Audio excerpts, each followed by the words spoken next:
Hello, SLSM parents. This is Pastor Matt here with the Parent Monthly Communication. I'm still going to send it in our normal format with all the text so you can read it later, but it's a little bit packed with information, a little bit more than normal, so I'm going to do in a video to kind of help that process along. So, first of all, our series. We're going to cover two different series over the next 6 or 7 weeks. We're actually going to take the next 2 weeks and talk about the very important holiday of Easter. Easter's right around the corner, so we want to make sure we are teaching kind of in line with that. And we're going to take two different angles on the Easter story and Jesus' crucifixion and resurrection. First, we're going to look at the impact of this event on a large scale. So, like, how did it affect the world and Christianity? How does it affect our worldview? And then on a small scale, how were the individuals who were directly involved with the story, how were they affected, and what can that mean for us? And then the second teaching we're going to do after that, so throughout the month of April, is going to be on the fruits of the Spirit, from the perspective that fruit is essentially the evidence of God working in our lives. So we're going to plan to break down these 9 evidences or fruits of the Spirit. They're found in Galatians 5, and we're going to discover from a biblical perspective what each of them mean and what it looks like when it's evident in our lives. So as an example, so love, joy, peace, patience, kindness, goodness, faithfulness, gentleness, and self-control. We're going to break down each of those. We're going to work on defining them from a biblical standpoint, and then what that looks like in our lives and how that can be evident. The next one I want to talk about is our events. There's 2 events I want to talk about. The first one's kind of a small scale. On April the 17th, which is a Saturday, we're going to be doing our Saturday Hangout from 6 to 10 p.m. It's going to be an Among Us night. If you're not familiar, Among Us is a app which has gone on into video games as well. So it's a very popular and simple app. Game app, and so basically there's a bunch of different color characters. Your student can tell you all about it, a lot more than I can.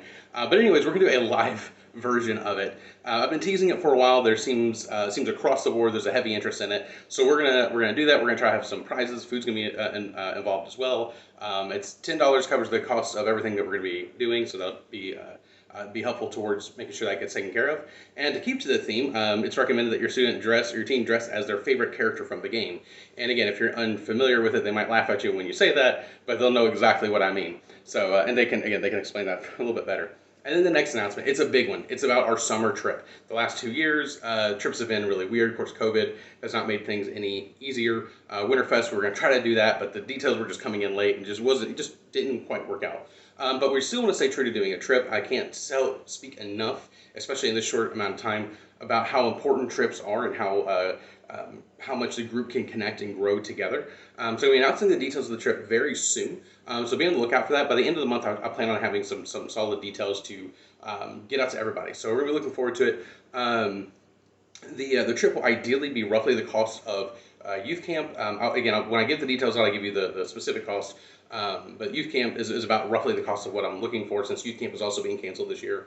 And it's going to be significantly cheaper than Winterfest. So in keeping in line with our other trips that we do, we will still need a $50 deposit to secure your spot pretty soon. But again, you don't have to worry about that until I get you the details. But we will just be thinking about that. We will need about a $50 deposit per student just to secure your place and make sure that we have room and food and everything that needs to be taken care of for every student. And then lastly, the last topic I want to mention is our discipleship tips. Like I've mentioned in a previous video, we want to make sure that our students are growing, and one of the best ways that they can do it is at home and as a family as well. So for Easter, there's plenty of devotionals. If you look at the YouVersion Bible app, it's the main Bible app across every platform. There's even websites for it as well. There are a ton of ones for Easter. They range from a few days to up to a couple of weeks worth. I recommend maybe taking a look through that, trying to find one that works for you, you and your family, and then go through that and then talk about most of the devotions usually have questions and scripture along with it. You can read and follow along. So I recommend taking a look at that and doing that with your student and keeping pace with what you're doing. So if it is a daily one, try to do it daily. If it's just 2 or 3, maybe do that over the course of a week or two. And try to help grow through this Easter season. If you want to maybe not do the devotional, but maybe you have one at home, or maybe you just want to go through the scripture itself, we are planning on using the Gospel of John as our text that we're going through. That covers, from the story perspective, pretty well of Easter, the crucifixion and resurrection. So if you want to, we're going to go through the Gospel of John. So if you want to follow the scriptures that we're going to be following, that'll be helpful. And then fruits of the Spirit. Again, there's a few of them. I did find one in particular that I really liked on the YouVersion Bible app. So if you go under plans, it's called Fruit of the Spirit. It's a blue background, has like orange slices on it. It's a 6-day devotional, which you can space that out throughout the month, so about once a week, and then maybe one extra one here and there. Again, it's a really good one so far that I've read. I really like it, and it'll help drive home kind of similar to what we're planning on talking about, anyways. So that's my recommendation for you guys. If you have any questions, comments, concerns, please reach out to me. I know this video carried on a little bit longer than I wanted to, but I think that covers all the details for the month pretty well. So thank you for sticking in, listening, and thank you for being awesome and trusting me and trusting our youth with your teens. And that as a responsibility I don't take lightly, and I value that. So thank you. We love you. God bless.